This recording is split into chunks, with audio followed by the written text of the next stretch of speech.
Audiobook, Jus Resumos, Medicina Legal, Aula 4, Documentos Médico-Legais, a Medicina a Serviço da Justiça, Parte 04. Sejam muito bem-vindos ao Jus Resumos. Hoje, vamos explorar um aspecto fundamental da medicina legal, os documentos produzidos na atividade médica que possuem relevância jurídica. Conhecer esses documentos é essencial para entender como a medicina contribui para a elucidação de fatos e a administração da justiça. Preparados para essa imersão? Então, vamos lá!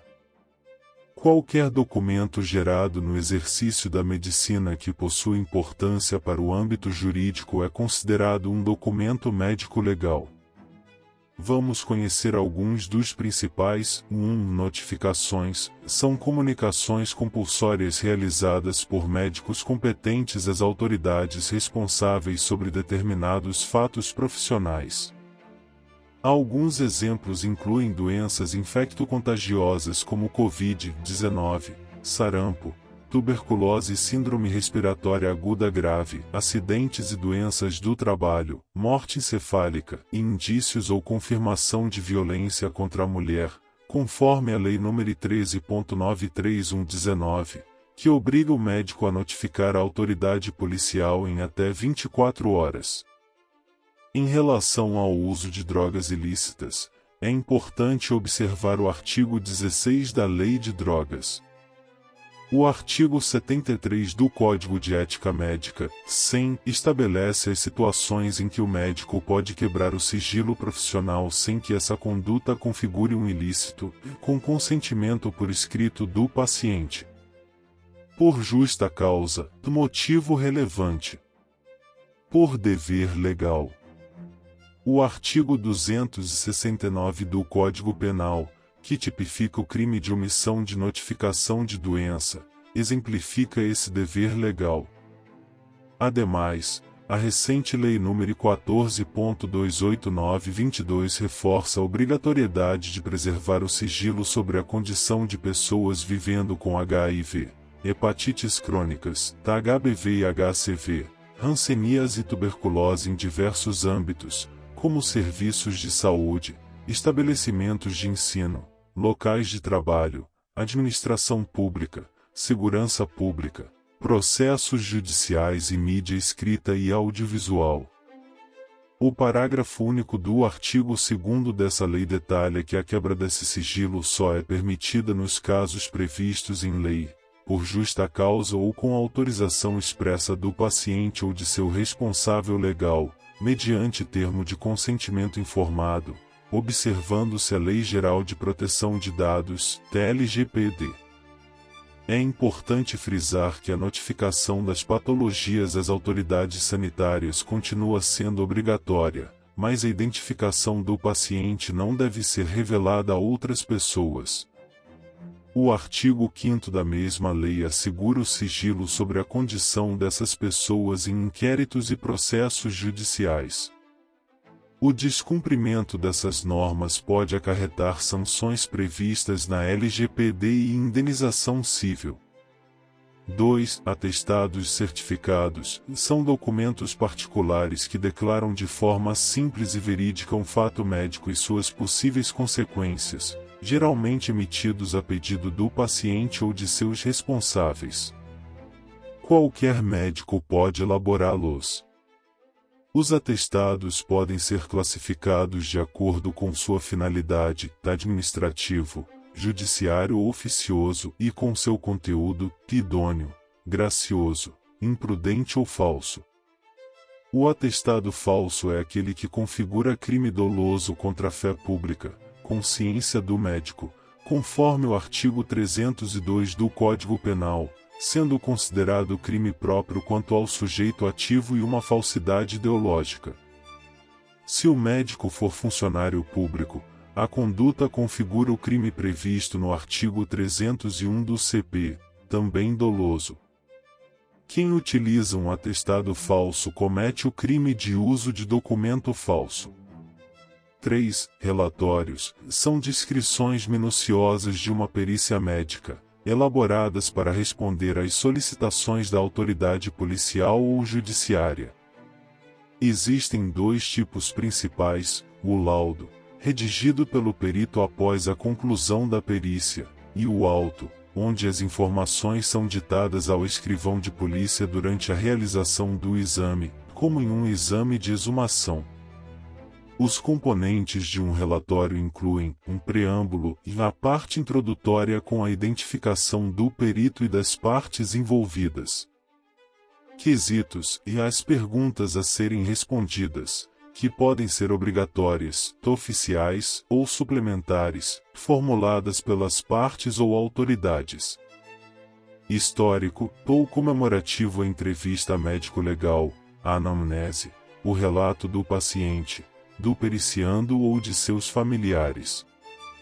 É importante notar que o perito não é responsabilizado pela veracidade dessas informações, pois são relatos de terceiros. Descrição: visum e repertum: a descrição detalhada de todas as lesões observadas, sendo este o componente mais importante para diferenciar o relatório do parecer.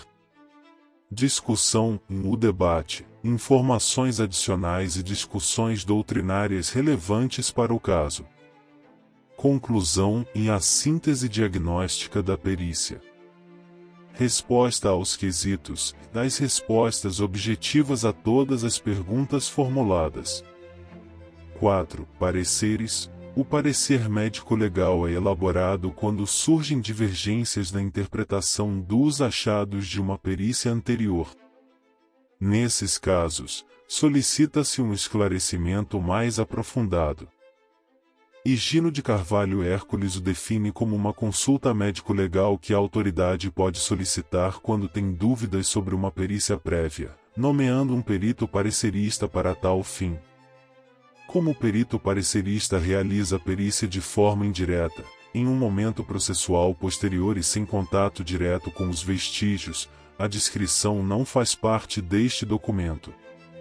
As partes mais importantes do parecer são a discussão e a conclusão.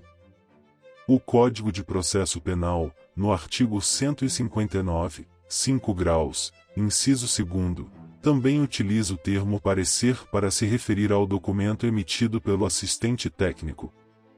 O artigo 181 do CPP prevê que, em caso de inobservância de formalidades, omissões, obscuridades ou contradições no laudo, a autoridade judicial pode determinar que se supra a formalidade, se complemente ou se esclareça o documento. O parágrafo único do mesmo artigo permite que a autoridade ordene um novo exame por outros peritos, pareceristas, se julgar conveniente. O artigo 182 estabelece que o juiz não está vinculado ao laudo pericial, podendo aceitá-lo ou rejeitá-lo total ou parcialmente. Segundo Croce, França e Palermo, os componentes do parecer são os mesmos do relatório, exceto a descrição. Já para Higino, são 4 partes: preâmbulo, exposição, quesitos, motivos, etc., discussão e conclusão. 5. Depoimento oral. Trata-se da declaração tomada ou não a termo durante audiências de instrução e julgamento sobre fatos obscuros ou conflitantes descritos no relatório pericial. Durante a audiência, o perito pode ser questionado e responder a quesitos suplementares, conforme previsto no artigo 159, 5 graus, inciso I, do CPP, desde que o mandado de intimação e os quesitos sejam encaminhados com antecedência mínima de 10 dias. O inciso 2º do mesmo parágrafo permite que os assistentes técnicos sejam inquiridos em audiência ou apresentem seus pareceres por escrito. Os 6 graus do artigo 159 garante que, havendo requerimento das partes, o material probatório utilizado na perícia seja disponibilizado no ambiente do órgão oficial, na presença de um perito oficial, para exame pelos assistentes técnicos, salvo se a conservação for impossível. 6. Declaração de óbito. DU é o documento base do Sistema de Informações de Mortalidade do Ministério da Saúde, SIM-MS. Suas finalidades são confirmar a morte, determinar a causa médico-biológica do óbito, o mecanismo biológico que diretamente levou à morte, fornecer elementos para a determinação judicial da causa jurídica da morte, homicídio, suicídio ou acidente, a causa jurídica não é determinada pelo médico, e atender a interesses de ordem civil, estatística, demográfica e de política sanitária. A DU deve ser preenchida em uma sequência causal de eventos, da causa básica à causa terminal da morte, pelo médico que atesta o óbito. A responsabilidade pela emissão da DU depende do tipo de morte da causa básica. Em casos de morte violenta ou suspeita, quem emite é o médico legista do IML, Instituto Médico Legal. Em casos de morte natural, é o médico assistente ou SVO, Serviço de Verificação de Óbitos.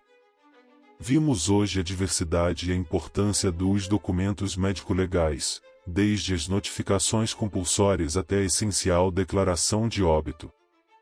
Cada um desses documentos desempenha um papel crucial na interface entre a medicina e o direito, auxiliando na busca pela verdade e na administração da justiça. Esperamos que este vídeo tenha ampliado seus conhecimentos sobre o tema. Se você gostou, não se esqueça de curtir, compartilhar e se inscrever no Jus Resumos para acompanhar os próximos vídeos sobre medicina legal e outros temas relevantes do mundo jurídico. Tem alguma dúvida ou gostaria de sugerir um tema? Deixe seu comentário abaixo.